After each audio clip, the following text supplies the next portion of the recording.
পেয়ারা একটি গুণসম্পন্ন ফল। পেয়ারার ফুল, ফল, পাতা, ছাল সবই ভেষজ ঔষধ তৈরিতে ব্যবহার হয়ে থাকে।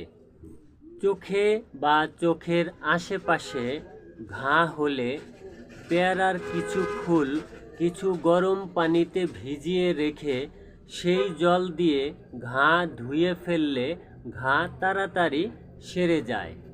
দাঁতের মাড়িতে ঘা হলে, দাঁতের মাড়ি ফুলে গেলে, দাঁতের গোড়া হতে রক্ত বের হলে পেয়ারা পাতার রস দিয়ে কুলি করে পেয়ারা পাতার রস মুখের ভেতর কিছুক্ষণ ধরে রেখে ফেলে দিলে, এরকম নিয়মিত কিছুদিন করলে ঘা তাড়াতাড়ি সেরে যায়। হজমের সমস্যা, পুরাতন পেটের সমস্যা, আমজনিত পাতলা পায়খানা হলে পেয়ারার পাতা এবং ছাল একসঙ্গে সিদ্ধ করে সেই জল সকালে এবং সন্ধ্যায় নিয়মিত কিছুদিন খেলে ভালো হয়।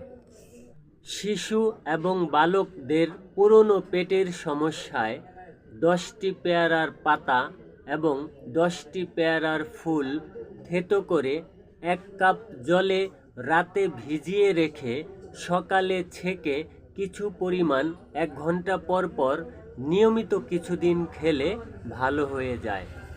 কাটা ছেঁড়া বা যে কোনো ঘায়ে পেয়ারা পাতা ছেঁচে পুলটিস দিলে তাড়াতাড়ি ঘা সেরে যায়।